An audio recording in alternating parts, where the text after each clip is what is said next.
আজকে হচ্ছে সেপ্টেম্বরের 3 তারিখ। দুপুরে রান্নাবান্না আবার হয়ে গেছে। সারাদিন কারেন্ট নেই, সারাদিন জল আসেনি, এত অসুবিধা। তো যাই হোক কোনো রকমে রান্না করলাম। আর এই যে তেলাকুচি শাকের ডাঁটা, আলু আর ঝিঙে দিয়ে মাছ রান্না করেছি। আর এখানে একটা নতুন জিনিস আজকে রান্না করব। এই যে ভাত হচ্ছে, সেটা হচ্ছে এই যে ঝিঙের খোসা বাটা।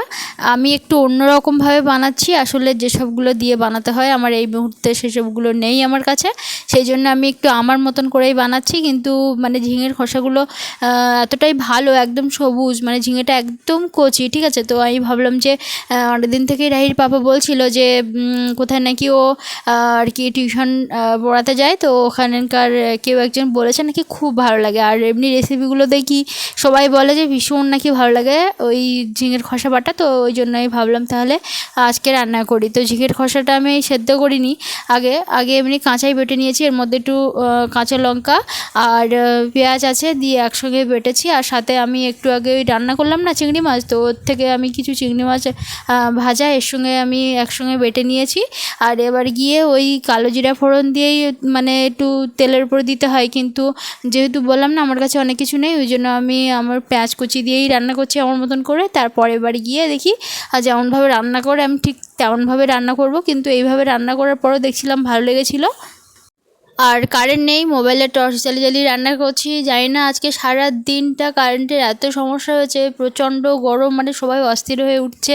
আর চান করার জল অমুক তুমুক সব তো টাইমের উপরেই নির্ভর করতাম, টাইম কলের উপরে। তো আজকে সব কল পাম্প করেই চলছে, অসুবিধা তেমন কিছুই না, শুধু ওই মানে অনেকক্ষণ লাগে আর কি জল করতে আর কি। তো যাই হোক এখানে আমি মশলা কিছুই দিচ্ছি না, শুধু লবণ আর সামান্য 1 চিমটি হলুদ দিয়েছি, দিয়ে আর কাঁচা লঙ্কা তো দেওয়াই আছে, একটু সরষের তেল দিয়েই আমি রান্না করে নেব। আর মানে এই নাড়াচাড়া করতে করতেই জলটা শুকিয়ে আসবে আর সেদ্ধও হয়ে যাবে। তবে এর পরের বারে আমি যদি করি তো যেমনটা আর কি মোবাইলে যে রেসিপিগুলো আছে সেরকমভাবেই করব। এই যে আমার রান্না কমপ্লিট হয়ে গেছে।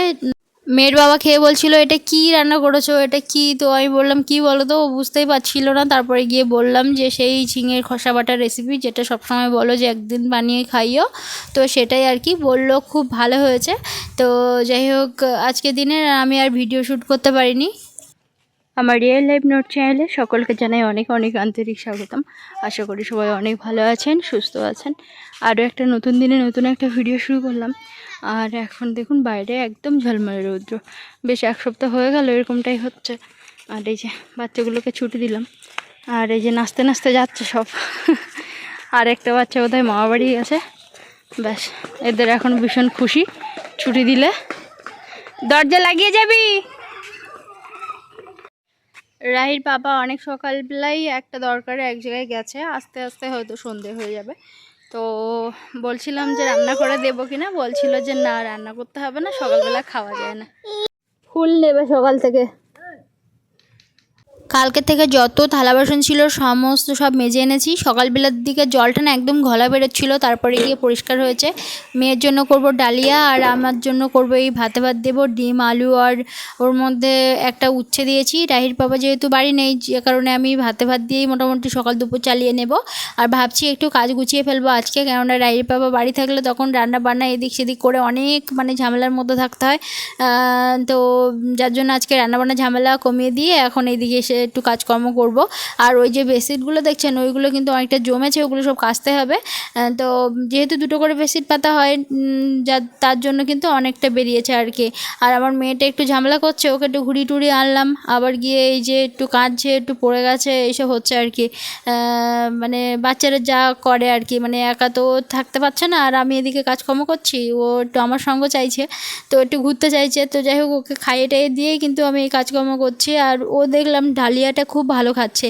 এর আগে আমি কখনো ওকে ডালিয়া খাওয়াইনি। বাবা এসেছিল বলতে আমার আপনাদের সঙ্গে একদম মনে নেই, বাবা এখান থেকে 2-3 দিন আগে এসেছিল, ঠিক আছে। তো ওই আসার সময় মানে ডালিয়া, তারপরে মেয়ের জন্য সুজি, তারপরে অনেক কিছু মানে এনেছিল, সেগুলো সব পরে আপনাদের কাছে শেয়ার করছি। তো তখন থেকে আর কি, মানে সেই দিন থেকে আর কি আমি ডালিয়া ধরিয়েছি মেয়েকে।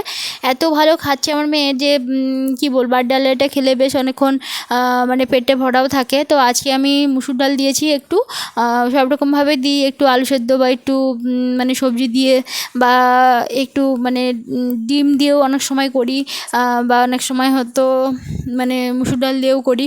তো ওই দিনে 1 থেকে 2 টাইম মানে সোনা খাচ্ছে। আর স্যারেলাক খেয়েই ও সন্ধ্যেবেলা ঘুমোতো, কিন্তু এখন স্যারেলাকের বদলে আমি এখন ডালিয়া খাওয়াচ্ছি, ওতে করে ওর পেটটা বেশ ভালো ভরে থাকছে আর কি। এবার থেকে ভাবছি ডালিয়াটাই ধরাবো আর কি, আর স্যারেলাক একটু কম খাওয়াবো। এমনিই কম খাই, কিন্তু ভাবছি যে ওটার থেকে এটা বরং বেশি ভালো আর কি। অনেকদিন ধরে এই মানে বারান্দা অগোছালো হয়ে আছে, টেবিলের উপরটা অগোছালো হয়ে আছে, গোছাবো গোছাবো একদম মনে থাকে না। আর ওই যে ছোটো ছোটো জামা কাপড় আমি আর বাইরে বের করে নিই। বাইরে ভালোই রৌদ্র, কিন্তু এত রৌদ্রের মধ্যে ওই মেয়েকে রেখে মেলানো খুব মানে কান্নাকাটি করছে, তো ওই জন্য আমি ওই ওর মধ্যে আর কি এক একটা করে মেলে দিয়েছি। কিছুক্ষণ মধ্যে আমাদের বারান্দায় রৌদ্র আসে, এমনি শুকিয়েও যাবে, আর বেশ ভালোই গরম আর কি। তো শুকিয়ে যাবে সোনার ছোটো ছোটো জামা কাপড়, আর যেগুলো বড় বড় সেগুলো সব বাইরে বের করে দিয়ে এসেছি। আর অনেকেই হয়তো কমেন্ট করবেন যে ভাতের মধ্যে ডিম দিয়েছো কেন, মানে খুব খারাপ জিনিস এগুলো। কিন্তু আমি ভালো করে স্কচব্রাইট দিয়ে মেজেছি মানে ডিমগুলোকে, তারপরে গিয়ে দিয়েছি, এমনি আলাদা করে সেদ্ধ করি। কিন্তু মানে আজকে আমার একদম সময় নেই হাতে, তো ওই জন্য আমি একসঙ্গে আর কি ওরকমভাবে দিয়েছি আর কি। তো আমাদের এই বারান্দায় কী হয় বলুন তো, বারান্দা বলে নয়, এই ঘরের সমস্যাটা হচ্ছে এখন অনেক দিনের ঘর তো, যার কারণে এত পরিমাণে উই লেগেছে যে মানে উইয়ে প্রচুর পরিমাণে, ওই দেখুন যত সব গুঁড়ি, এগুলো সব কিন্তু কাঠের গুঁড়ি। আর আমার কাছে যত বাচ্চা পড়তে আসে তাদের যত খাতাপত্র বই সব ছিঁড়ে যায়, সব মানে পাতা সব ফেলে পালায়। তো অনেক বকি যে এগুলো সব ফেলিস না ফেলিস না, তবুও ফেলে পালায়। তো যাই হোক, ওরা তো বাচ্চা, তো ওই সব গুঁড়ি। আর তাছাড়া হচ্ছে বড় কথা হচ্ছে এই যে মেঝে অনেক জায়গায় ফেটে গেছে, ওই নিচ থেকে প্রচুর পরিমাণে পিঁপড়ে মাটি তোলে। মানে চারদিকে এই হচ্ছে একটা সমস্যা। সকালবেলা হলে দেখবেন চারপাশে হচ্ছে ওই মানে পিঁপড়ের মাটি ভর্তি। আসলে একটু রাব ঢালাই দিয়ে উপরে সিমেন্ট করা, যার জন্য মেঝেতে খুব একটা বেশি আর কি ইয়ে নেই, একটু ফেটে ফেটে যেসব জায়গায় গেছে আর কি পিঁপড়ে ওখান থেকে মাটি তোলে আর কি। তো যাই হোক, এখন ঘরের ভিতর থেকে শুরু করে সব দিকে আমি ভালো করে মানে ঝেড়ে মুছে বের করবো, অনেকদিন পর সময় পেয়েছি।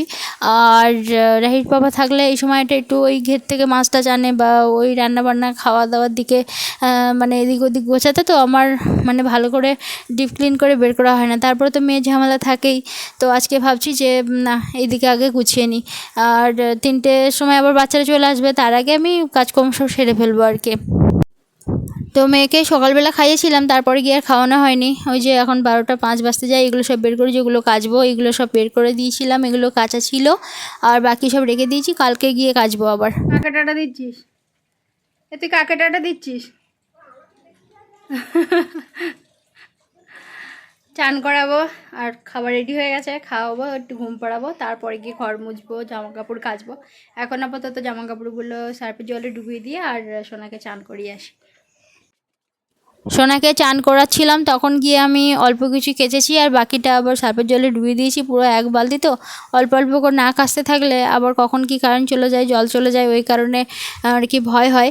তো ওগুলো সব কেচেছিলাম, একটা বেডশিট আর আমার একটা শাড়ি আর মেয়ের একটু জামা, এইগুলো আর কি কেচেছিলাম মেয়ে যখন চান করছিল তখনই আর কি।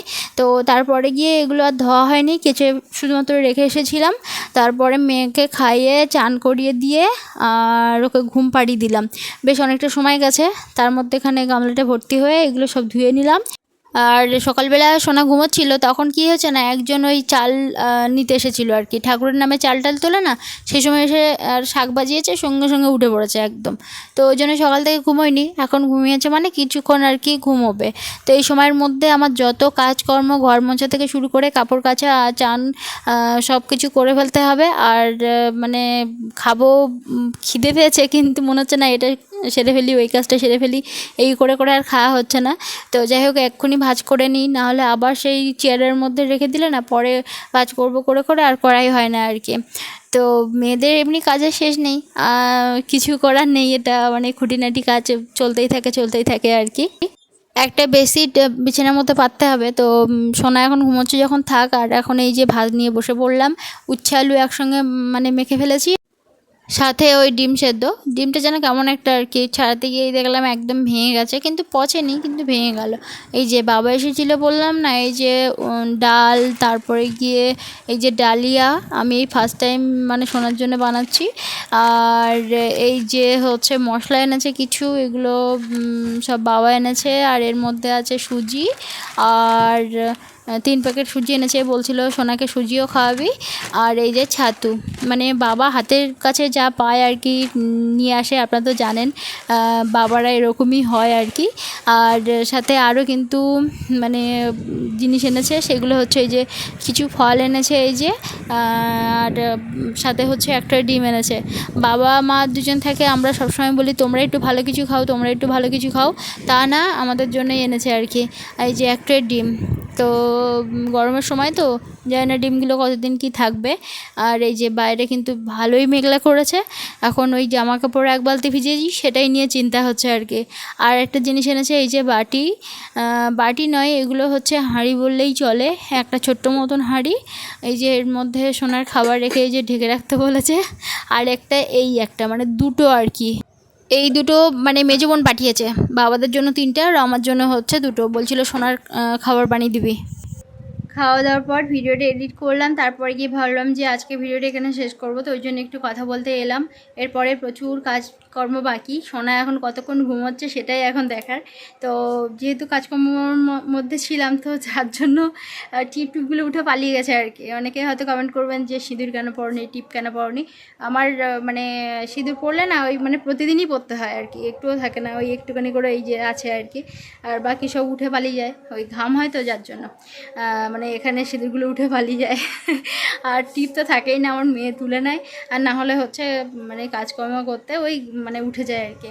তো যাই হোক, বাবারা এরকমই হয় যে নিজেরা কিছু খাক না খাক আর কি, মানে মেয়েদের জন্য খুব চিন্তা করে, মানে মেয়েরা কি খাবে, কোনটা নিয়ে গেলে হবে, না হলে কি হবে, এই সব আর কি চিন্তা।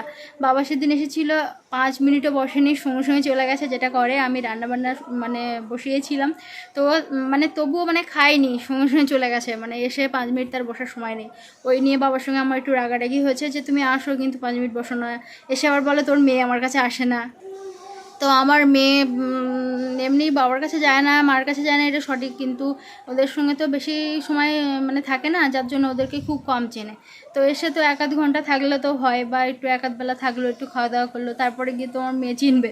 তো ওইসবগুলো করে না, সঙ্গে সঙ্গে চলে যায়। তো যার জন্য হচ্ছে মানে সেদিন একটু ঝামেলা মতো হয়েছিল বাবার সঙ্গে, যে তুমি এসে থাকো না, কিছু না, সঙ্গে চলে যাও। আর একটা কথা আপনাদের কাছে শেয়ার করা হয়নি, আমি তো কদিন ভিডিও আপলোড করতেই পারিনি। তো যাই হোক, অনু দিদিভাই আমাদের জন্য মানে ভালোবেসে উপহার পাঠিয়েছেন, কিছু অ্যামাউন্ট পাঠিয়েছেন যে তোমাদের মতন করে খরচ করো। আর মানে অনু দিদিভাই হচ্ছে থাকেন ইউএসএ থাকেন, আর দিদিভাইয়ের পুরো নাম হচ্ছে অনু দত্ত। দিদিভাইয়ের নাম হচ্ছে পুরো নাম অনু দত্ত। তো দিদিভাই আমার ভিডিও দেখেন, অনেক দিন থেকেই দেখেন, আর খুব ভালোবাসেন। বলেন যে আমার ছোট বোনের মতো তুমি, খুবই ভালো লাগে যে মানে এত দূরে থেকেও আর কি এতটা কাছে, এতটা আপন করে ভালোবেসে আমাদের ভিডিও দেখেন। সাথে আপনারা তো আছেন, আপনাদের কমেন্ট থেকে বুঝতে পারি যে মানে রোজ রোজ মানে অনেক বন্ধু আছেন আমার ভিডিও দেখেন, মানে কমেন্ট থেকেই বুঝতে পারি আর কি। সব থেকে বড় কথা হচ্ছে ইউটিউব ফ্যামিলি, মানে ইউটিউবে এসে আর কি আপনাদের মতো মানে আপনজন, আপনাদের মতো এত মানে ভালোবাসার মানুষ, এত ভালোবাসা, এত আশীর্বাদ পেয়েছি, যেটা সত্যি কখনো ভুলবো না। তো দিদিভাই আমাদের জন্য বলছিলেন যে তোমাদের উপহার পাঠানো মানে সেই তো থাকবেই, তার থেকে বরং কিছু অ্যামাউন্ট পাঠাই, যেটা তোমার লাগবে বা তোমার কি প্রয়োজন সেটা তুমি কিনে নিও। তো দেখি মানে একবারে মাসকাবাড়ি বাজার বা এই ধরনের কোনো কিছু কেনাকাটা করে ফেলবো, সব কিছু আপনাদের কাছে শেয়ার করব। তো দিদিভাইয়ের আদি বাড়ি আর কি মানে বাংলাদেশে। তো বাংলাদেশ থেকেও আমার অনেক ফ্রেন্ডস আছেন, আমার ভিডিও দেখেন, আপনাদের কমেন্ট থেকেই বুঝতে পারি যে হ্যাঁ বাংলাদেশ থেকে অনেকে দেখেন। তো দিদিভাইও আমার ভিডিও দেখেন। তো সবাই ভীষণ ভালো থাকুন, আর দিদিভাইয়ের জন্য অনেক অনেক প্রার্থনা করবেন। তো আমার থেকে অনেক অনেক শুভকামনা রইল আমার সমস্ত বন্ধুদের জন্য, আর সাথে দিদিভাইয়ের জন্য। আপনারা সবাই ভীষণ ভীষণ ভালো থাকুন, সুস্থ থাকুন। আপনাদের এই ভালোবাসা সত্যি কখনো ভোলার নয়, যে এত দূরে থেকেও আমাদেরকে তো চেনেন না, জানেন না, শুধুমাত্র ভিডিওতে দেখেই আমাদেরকে ভালোবাসেন, সাপোর্ট করেন, তো উপহার মানে আশীর্বাদ করেন, সত্যি ভীষণ ভালো লাগে। এটা খুবই মানে ভাগ্যের ব্যাপার আর কি। তো অবশ্যই কিন্তু কমেন্ট করতে ভুলবেন না। আর পরে ভিডিওতে দেখা হচ্ছে। ভীষণ ভীষণ ভালো থাকুন সবাই।